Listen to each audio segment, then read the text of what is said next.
అందరికీ నమస్కారం అండి. కోవా బన్ విషయంలో జనమంతా ఐకమత్యంతో ఏకమయ్యారు. అది మంచిది కాదు, అందులో ఏవో కలుపుతున్నారు, అవి తింటే పిల్లలు పుట్టరు, అందువల్ల భవిష్యత్తు అంధకారం అయిపోద్ది, నాశనం అయిపోద్ది, హిందూ సమాజం పెరగదు, వృద్ధి చెందదు అని రకరకాలుగా జనం మాట్లాడుకుంటున్నారు. అందులో నిజం అనేది లేకపోలేదు. నిజం ఉంది కాబట్టే వారు మాట్లాడుకుంటున్నారు అని నేను అనుకుంటున్నాను.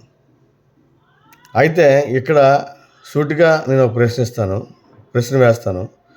ఈ కోవా బన్ అనేది మసీదుల దగ్గర ఎందుకు అమ్మట్లేదు? చర్చిల దగ్గర ఎందుకు అమ్మట్లేదు? ముస్లిమ్స్ తిరిగే ఏరియాలో ఎందుకు అమ్మట్లేదు? కేవలం హిందువులు గుడులు గోపురాల దగ్గర అమ్ముతున్నారు. హిందువులనే టార్గెట్ చేస్తున్నారు ఎందుకు అని నేను సూటిగా ప్రశ్నిస్తున్నాను.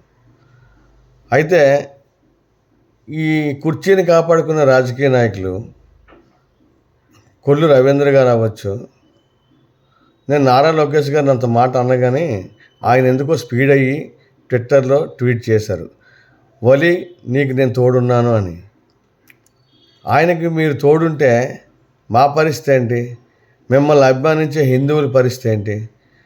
అంటే హిందువులు ఎలాగైనా ఓటేస్తారు, ముస్లింలు ఓటుని సంపాదించుకోవడం కోసం మనం ఒక రాజకీయ ఎత్తుగడ చేద్దామని మీరు ప్లాన్ చేస్తున్నారా? ఇది చాలా తప్పండి.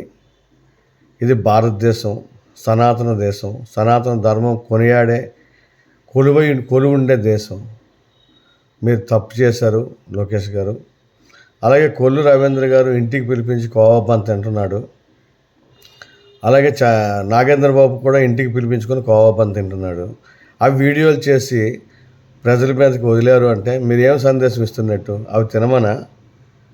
నిజంగా మీరు ఓపెన్ ఛాలెంజ్ చేసి చెప్తున్నాను, మీరు ఇంటికి పిలిపించుకొని తినడం కాదు, మీరు ఇంటికి పిలిపించుకొని తినే బన్ను వాళ్ళు తెచ్చిందా, మీరు కొనుక్కున్నదా? ఎవరికైనా తెలుసా? ఎవరైనా చూసారా? మీకు నచ్చిన బేకరీ నుంచి తెచ్చుకొని వారిచ్చారని చెప్పి తినేసి మాకు వీడియో చేసి చూపించడం చాలా తప్పు. మీరు నిజంగా, మీకు సూటిగా ఒక ప్రశ్న వేస్తాను, మీరు నిజంగా కోవా బన్ తినాలనుకుంటే నాతో రండి, రోడ్డు మీద వాళ్ళు ఎక్కడ అమ్ముతున్నారో అక్కడ తీసుకెళ్ళి మీకు కొనేసి నేను ఇస్తాను. తినండి, అప్పుడు బుగ్గలు ఆడించుకొని తినండి, అప్పుడు వీడియో చేయండి. ఆ దమ్ముందా మీకు? మీరు అసెంబ్లీ క్యాంటీన్లో కూల్ డ్రింకే తాగరు, ఈ కోవా బన్ తినేసిన వల్ల మీరు ప్రజలకి ఏ సందేశం ఇస్తున్నారు? మీరు కొల్లు రవీంద్ర గారును ఈ కొన్నిదల వారి చీడ పొరుగు నాగేంద్ర బాబు, పవన్ కళ్యాణ్ గారిని, చిరంజీవి గారిని, వారి ఇమేజ్ని తగ్గించే ప్రయత్నం ఎవరో చేయక్కర్లేదు, ఈ నాగేంద్ర బాబు ఒక్కడు చాలు. ఇది చాలా తప్పండి. హిందువులుగా మాకు మీరు కావాలని చెప్పేసి ఇన్ని సీట్లు ఇచ్చి ఇన్ని ఓట్లు వేసి గెలిపించాం. నేను టీడీపీ కార్యకర్తని, అభిమానిని, నాకు పదవి కూడా ఉంది, అయినా కూడా నేను ప్రశ్నిస్తున్నానంటే మీరు చేసిన తప్పు. ఇదే కొల్లు రవీంద్ర గారికి ఓపెన్గా చెప్తున్నాను, మీరు మాకు టీడీపీ నాయకుడైతే అవ్వచ్చు, మేము చంద్రబాబు నాయుడు శిష్యులం, మేము తప్పనే చెప్తాం.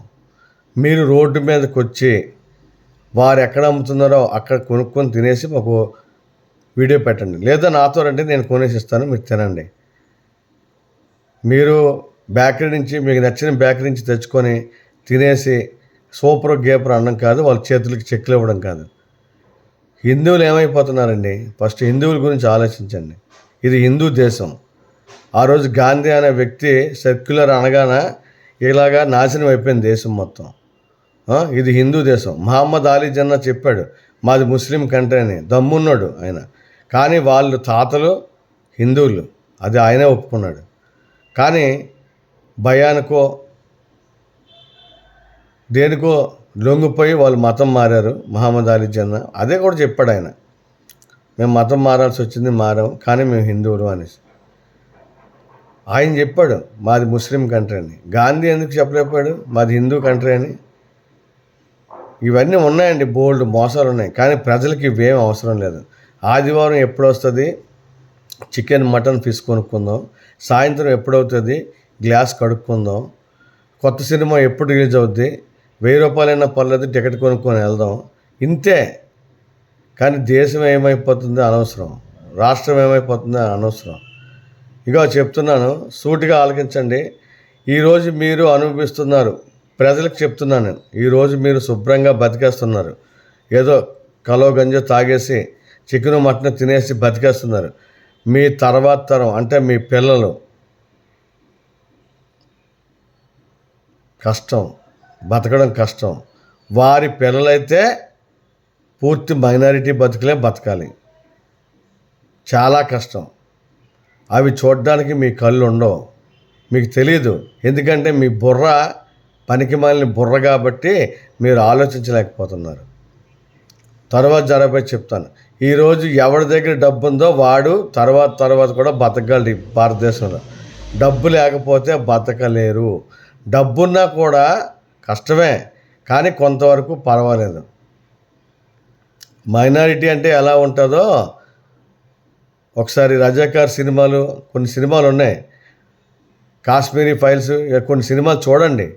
ఎంతసేపు డ్యాన్సులు ఫైట్లు ఉంటే దాన్ని కోట్లు కొమ్మరించి సినిమాలు చూడడం కాదు, కొంచెం పనికొచ్చే సినిమాలు చూడండి.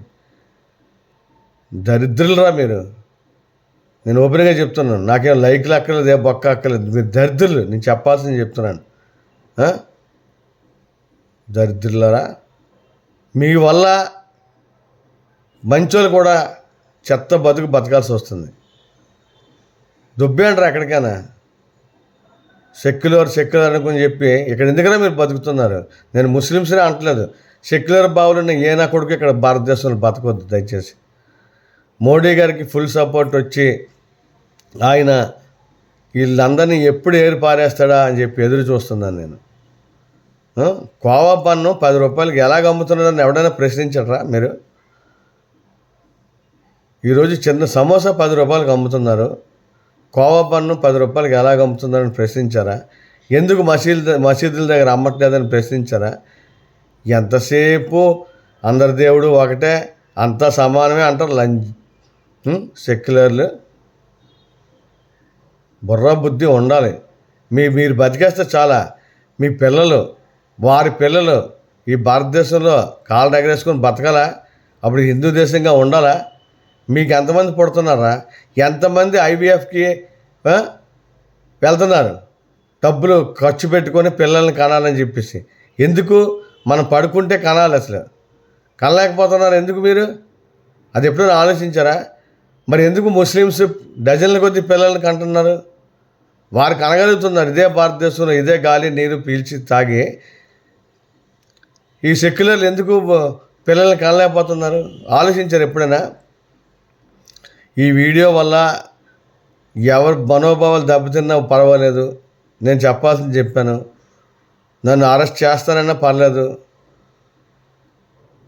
ప్రతిసారి ఒక అల్లూరి సీతారామరాజు, ఒక భగత్ సింగ్ వస్తూనే ఉంటారు. అలాగా వారిని ఆపలేము. ఎవరో రూపంలో వస్తూనే ఉంటారు, వాళ్ళు చెప్పాల్సింది చెప్తూనే ఉంటారు. జై హింద్, జై భారత్.